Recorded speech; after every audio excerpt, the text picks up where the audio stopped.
Texas and TCU are set to square off in Austin, Texas on Saturday. And what's really confusing to me is why the fact that Texas is 7.5 point favorites against the.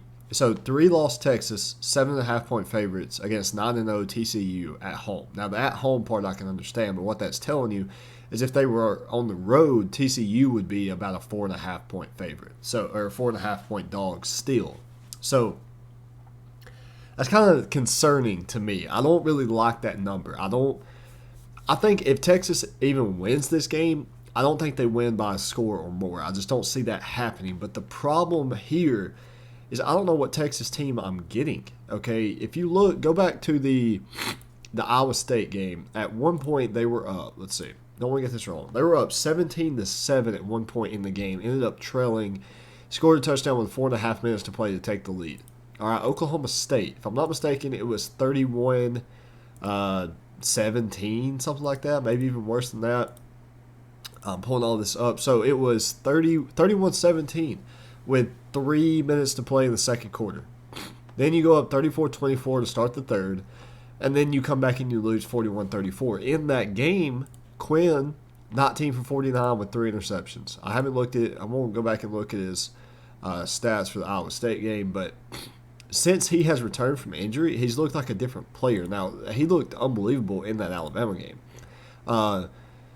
So the Iowa State game, he was what I was expecting. I think that week Kansas had a big game. When I covered their game, I said that Texas was the team to beat in the Big 12. I still think Texas is probably one of the better teams on paper in the Big 12. I mean, Quinn, 18 for 31, 2 touchdowns against Kansas State on Saturday where they won that one 34-27.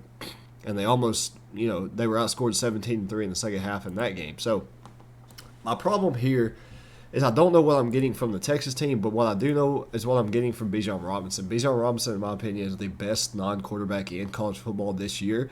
Last year it was Jordan Addison. This year it is Bijan Robinson. 1,100 rushing yards, 300 receiving, 14 touchdowns, and 5 multi-touchdown games out of 9.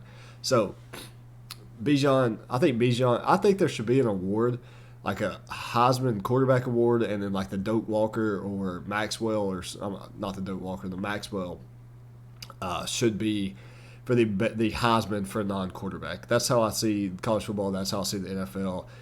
9 times out of 10, a quarterback's going to win the Heisman, but they're not always the best player in college football, in my opinion. So, going back to it, though, I know what I'm getting from Bijan, and I know what I'm getting from TCU. TCU, 43 points per game, 500 yards of offense.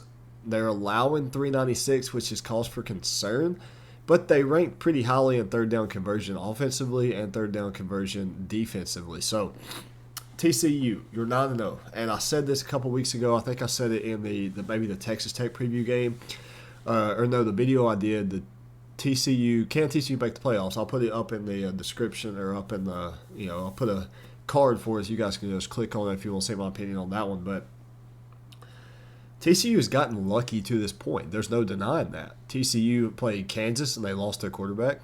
You played Oklahoma State. Spencer Sanders was hurt.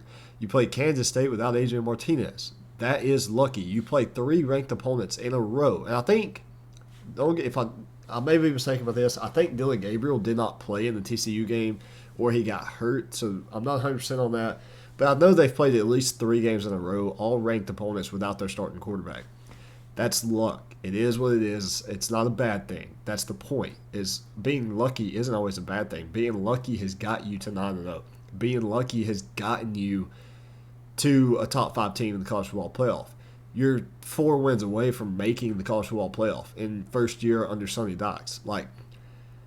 This is where you wanted to be. You're putting TCU on the map in a conference that's about to lose its 2 blue bloods to where new teams are going to have to show up. Last year it was Oklahoma State and Baylor. This year it's TCU. Next year it could be Texas Tech or Kansas or Kansas State, or who knows. The point is, TCU, despite having a lucky 3-game stretch, you're in a damn good position to win this conference, a damn good position to make the college football playoff. It's just a matter of, can you make it happen? And I think they can. I do. I think that 7-point line in favorite for Texas is just, I'm not seeing it. And do I think Texas is good? Absolutely.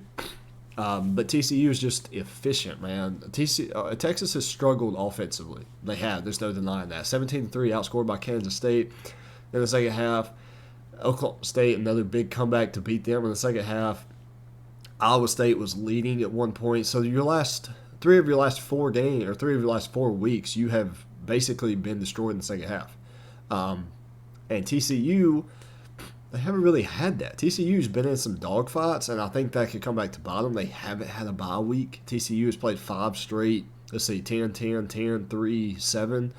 Basically one-score games, late fourth quarter type games.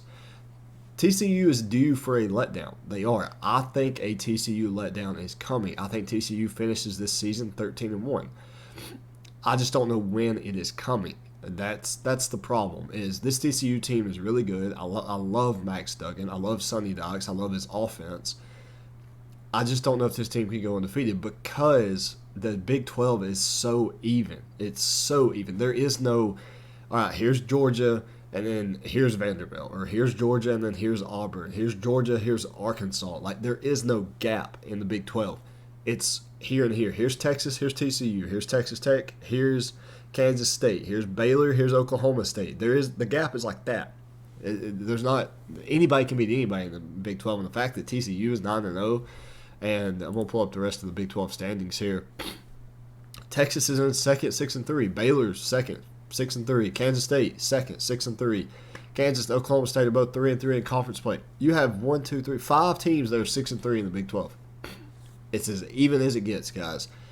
And if you're TCU, you play Texas, Baylor at Baylor, and then Iowa State at home. I think you beat Iowa State.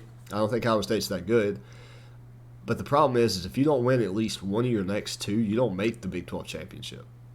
Because if you fall to Texas and Baylor, the 2 teams right behind you, don't quote me on this, but as long as they win out as well, I think they hold tiebreaker over you to get in. You would hold the tiebreaker over Kansas State, but regardless, just win one. If you finish this season 6-7-1 in conference play, 8-1 in conference play, 8-1 in conference play, you're in the Big 12 championship. Let the cards fall where they may. Clemson lost Saturday. Tennessee lost Saturday. Alabama lost Saturday. Teams are going to lose, guys. Georgia still has to play probably LSU or Ole Miss. Ole Miss is 8-1. LSU, Ole Miss, no. So LSU would have the tiebreaker over Ole Miss, which sucks. But Ole Miss is 8-1. Okay. Michigan and Ohio State, they still have to play each other, right? So TCU is going to be like that number 5 team. If you lose to Texas, sure, you may fall to number 10. But all these teams in front of you, they're due. Somebody's going to have to lose, and there's enough on the table. There's enough potential out there that you may be able to slide into that number 4 position. But I'm going to take TCU to win against Texas because, like I said, consistency. I took them to beat SMU early this year because of their offensive efficiency. They haven't slowed down. They haven't missed a beat. Sure, they're playing backup quarterbacks, but they're winning football games. And that momentum and what's going on in that locker room isn't defined by who's lining up across from you on Saturdays. It's defined by how that game finishes. And you've won 9 in a row. You're stacking them together. I love TCU. I absolutely love them. I'm not as high on Texas anymore because they can't put a game together in the second half. Now, if Texas wins this game, I'm going to chalk it up to the fact that TCU has just been fighting for 5 weeks in a row, 6 weeks in a row, whatever it is. Texas had a bye week 2 weeks ago. If Texas can get some type of momentum going in this game, I think they keep it close. TCU had a bad start against Texas Tech last week, came back and won. This is going to be a dogfight, an absolute dogfight. Give me Texas Christian. Say, give me TCU. I think Texas can keep it close. If it was -7 TCU, I'd probably take +7 Texas. I'm taking +7 TCU. I'm probably going to take the money line, a little drizzle. But let me know in the comment section how you guys see this game going out. Again, it's going to be a dogfight. I'm really, really looking forward to this one. What time is kickoff is at 6:30 p.m. on ABC. Don't make plans Saturday night. This game is where you need to be.